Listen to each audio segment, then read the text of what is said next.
3 പാടശേഖരങ്ങളിലായി 55 acre നെൽകൃഷിയാണ് പൂർണ്ണമായും നശിച്ചുപോയത്. ഉപ്പുവെള്ളം കയറിയ വയലിലെ പുല്ലുപോലും ആർക്കും വേണ്ട.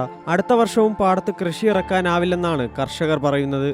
ഇതുവരെ ഇല്ലാത്തൊരു അനുഭവമാണ് ഇപ്രാവശ്യം ഉണ്ടായിട്ടുള്ളത്. ഏകദേശം ഒരു 10-40 വർഷത്തോളമായി ഞാൻ ഈ നെൽകൃഷി രംഗത്ത് നിലനിൽക്കുന്നത്.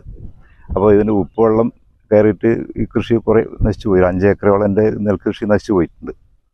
അപ്പോൾ ഇതിനുള്ളൊരു ശാശ്വത പരിഹാരം എന്നുള്ളത് ഈ കൗവായി പുഴേൻ്റെ ഭാഗമായിട്ടുള്ള കാര അണക്കെട്ട്, അത് മുമ്പേ ഒരു ഷട്ടർ ഉണ്ടായിരുന്നു. അത് പഴകി ദ്രവിച്ച് ഇപ്പോൾ ഉപ്പുവെള്ളം കയറുന്ന അവസ്ഥയിൽ അത് പുനർനിർമ്മിക്കുക എന്നുള്ളതാണ് ഇനി ഏക പോം വഴി.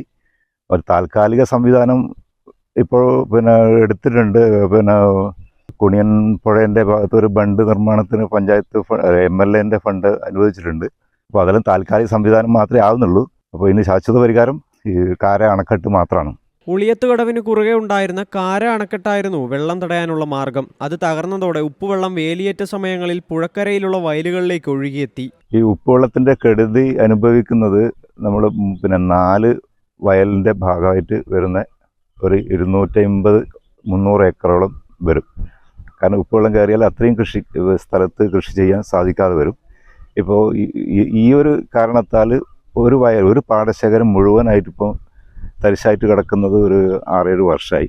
ഇതിന് ശാശ്വത പരിഹാരം കണ്ടാൽ മാത്രമേ നമുക്ക് ഈ വയലിനെയും വയലിൽ മാത്രമല്ല നമ്മൾ കുടിവെള്ള സ്രോതസ് കൂടി നഷ്ടപ്പെടുന്നുണ്ട്.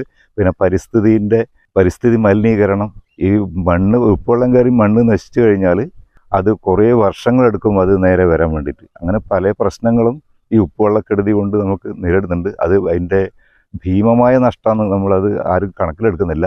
സർക്കാർ പ്രഖ്യാപിച്ച റെഗുലേറ്റർ കം ബ്രിഡ്ജിന്റെ നിർമ്മാണം അതിവേഗം പൂർത്തീകരിക്കുക മാത്രമാണ് നിലവിലെ പ്രതിസന്ധിക്കുള്ള പരിഹാരം. ഇല്ലെങ്കിൽ ഈ പ്രദേശത്ത് നെൽകർഷകർക്കെല്ലാം കൃഷി ഉപേക്ഷിക്കേണ്ടി വരും. C Malayalam news, Kannur. ഏറ്റവും പുതിയ വാർത്തകളും വിശേഷങ്ങളും വിരൽ തുമ്പിലറിയാൻ സി മലയാളം ന്യൂസ് എല്ലാ ഡിജിറ്റൽ പ്ലാറ്റ്ഫോമുകളിലും ലഭ്യം.